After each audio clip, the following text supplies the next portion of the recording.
12 Golden Rules for a Happy Marriage and Happily Ever After. It's a well-known fact that relationships take a lot of work. The truth is, marriage is not that much different. Yes, there are rules for a happy marriage, but if you go out and ask various couples what's their secret to a happy marriage, the answers will definitely differ. There is no single universal answer to what you can or should do to have a happy marriage, but rather, there's a set of rules that can help you create a deep and meaningful loving partnership. Almost everyone has their own doubts when stepping into a marriage, and many will tell you that the first year of marriage was the hardest. Why?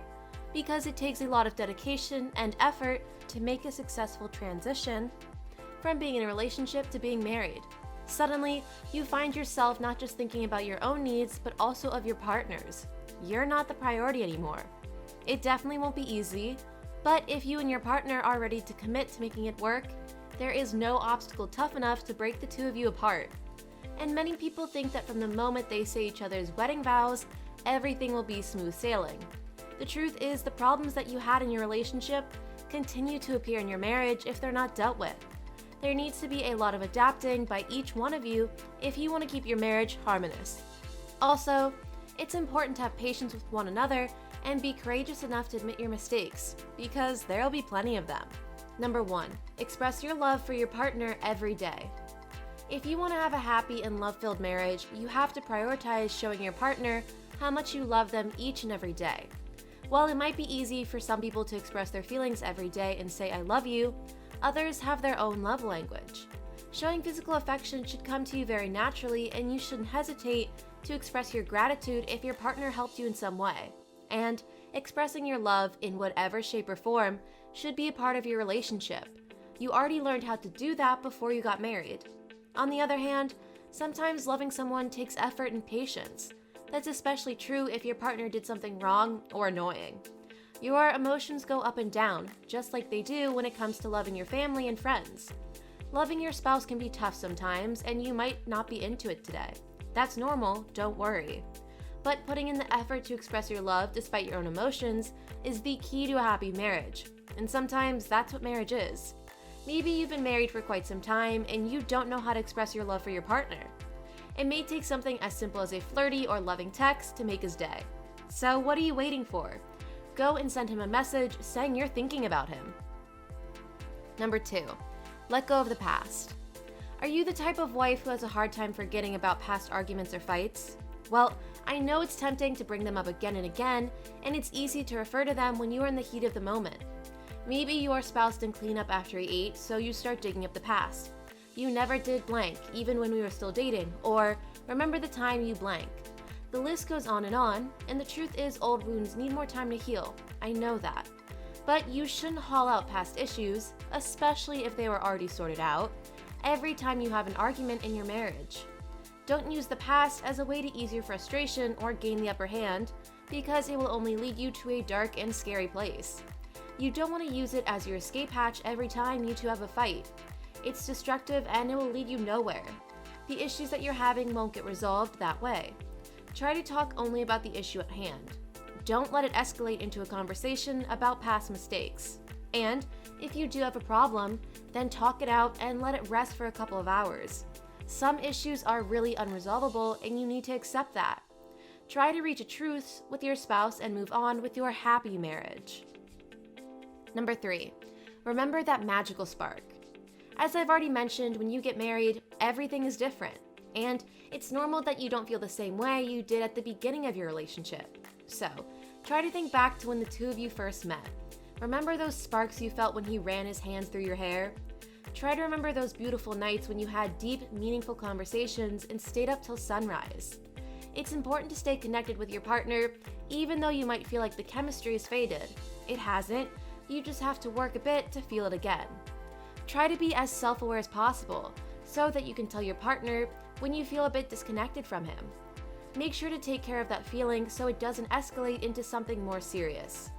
Never sweep those feelings under the rug because they won't fix themselves. Have an honest conversation with your spouse about your feelings. Try to find a solution that works for both of you.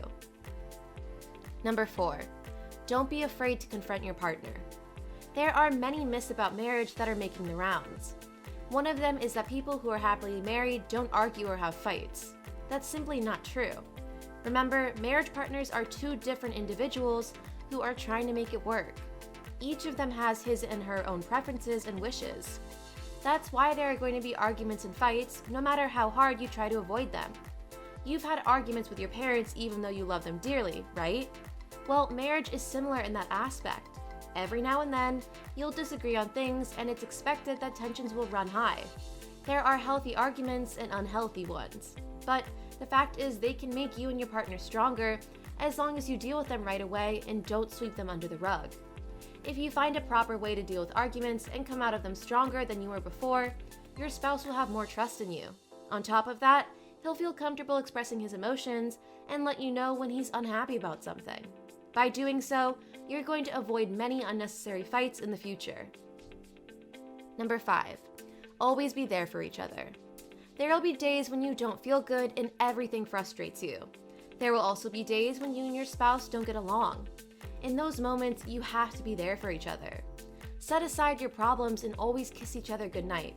Hold hands, give each other hugs when one of you doesn't feel well. Make a promise that you're always going to be there for each other, no matter how difficult things might get. Remember the reasons you two got married in the first place and try to work things out together. Don't hold on to negative emotions and thoughts, even though your partner frustrates you that day. Let go of those feelings and try to focus on positive thoughts. Number 6, don't lose grip of your own emotions. One of the rules for a happy marriage is to be in charge of your own emotions. It's a wonderful thing always having your partner's support and knowing you can count on him forever, but it's easy to fall into the trap of shifting your problems to him so that he can fix them instead of you. Many times, people who are married start to develop reassurance-seeking issues, questioning every decision they make and every word they say. However, you have to remember that you are the only one in charge of your own emotions. You're in charge of your actions and self-worth. This is an important rule for a happy marriage, and you should always try to practice it. Strive to be more mature in handling your own emotions because it's the adult thing to do. Don't shift your problems onto your spouse and expect him to fix them. That's not the way marriage and companionship works. Eventually, you'll end up blaming your partner for feeling so miserable and sad when it wasn't his responsibility in the first place. So, next time you find yourself in a conflict situation, take ownership of your own emotions. Try to control the negative feelings and don't take them out on your partner. You feel comfortable with your spouse, so that's why you try to take the blame off of yourself and shift it to him. But that's the worst thing you could do. Remember to take a step back and recognize the truth for what it is. Identify the source of your emotions and deal with them on your own. Number 7, be supportive of each other's dreams and goals. There was once this old tradition where a woman who wanted to get married had to give up her ambitions and dreams to support those of her husband. But that was back in the past. In modern relationships, both partners have their own dreams, goals, and careers. If you're lucky enough, you might find a partner who dreams to have the same career as you, so that both of you can work together on them. You should never expect your partner to ditch his own goals and dreams because he needs to support yours. Women were mostly perceived as housewives whose only job was to take care of the household stuff. Well, good thing that's not the case anymore. Don't settle for a guy who expects only that from you. A guy who wants just a girl who will give up on her dreams just to be a housewife. That's not the rule for a happy marriage. The rule is to always be supportive. And I don't mean supportive with words, but actions too. Encourage each other to continue on your path to achieving greatness. Always help each other remove those obstacles to achieving your dreams and goals. Number 8, keep up the communication.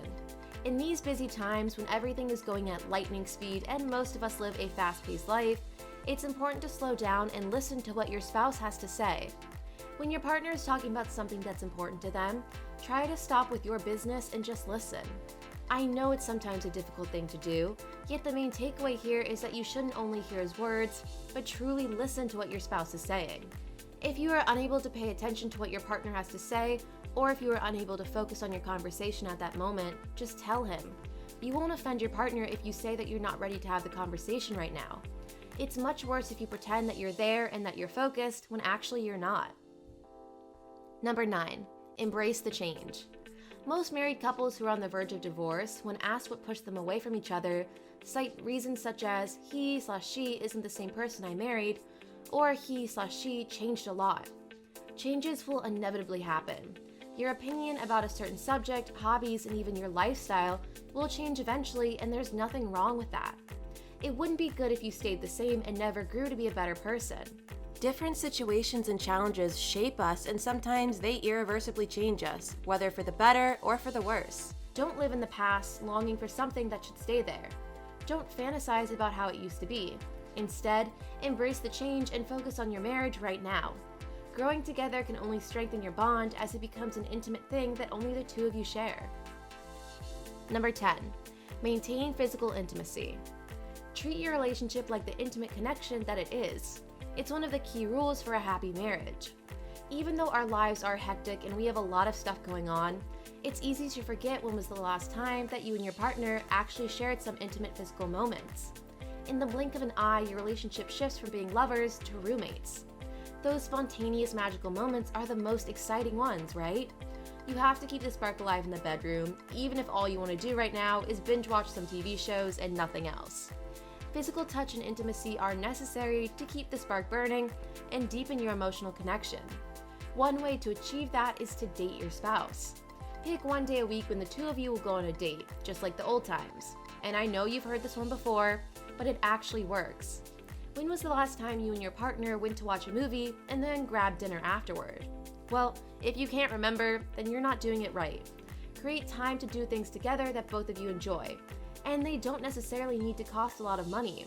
Remember, small things really do make a difference. Cook dinner together if your budget is too tight to go for a fancy dinner. Put a movie on your laptop if you can't afford cinema tickets. Pick a date night and let your imagination run wild. Number 11, be patient, affectionate, and grateful. You know that the people who are closest to you can hurt you the most, right? Even though you sometimes can't avoid being hurt by those who are closest to you, you should always be patient and kind to your partner. By doing that, you're taking the first step in trying to solve the problem at hand. When you're arguing with your partner, it's easy to lose your cool, but you have to remember that this is the person you love. Always try to be compassionate and understanding of each other's needs and emotions. And if you can't work things out now, then let it rest a bit. Once your emotions settle down, then try to solve whatever the problem is. Also, remember that little things do really matter. Even the smallest act, like bringing your spouse a glass of water to her bedside, is showing him that you love him. Say thank you and be appreciative. Number 12, do things together as a team. One of the golden rules for a happy marriage is to do all the things together as a team.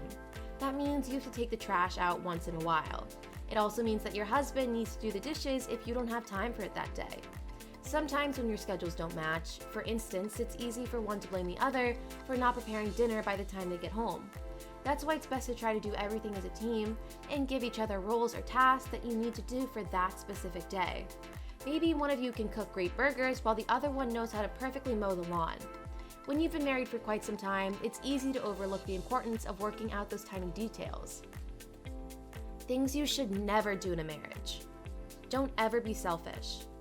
Even if you are used to being solo while in a relationship, once you get married, you have to put your spouse's needs above your own. Selfishness is when you spend more time with your friends than with your spouse.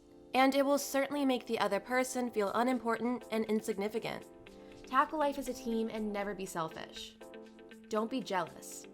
Another toxic thing that can ruin your marriage is jealousy. Things like arguments that come from jealousy can wreck a marriage. Ask yourself this: do your own insecurities contribute to you having fights with your spouse? Try to be honest with your partner and work together as a team to find a solution. Never stop communicating with each other. We all have old habits and baggage that we carry into marriage, and poor communication is certainly one of them. Many married couples are on the verge of divorce because they simply don't communicate well. That's why you have to act with kindness and listen to what your partner has to say. By doing so, you're nurturing your relationship. Communicating with your partner should be something you embrace when you decide to get married. It should never be seen as just another chore.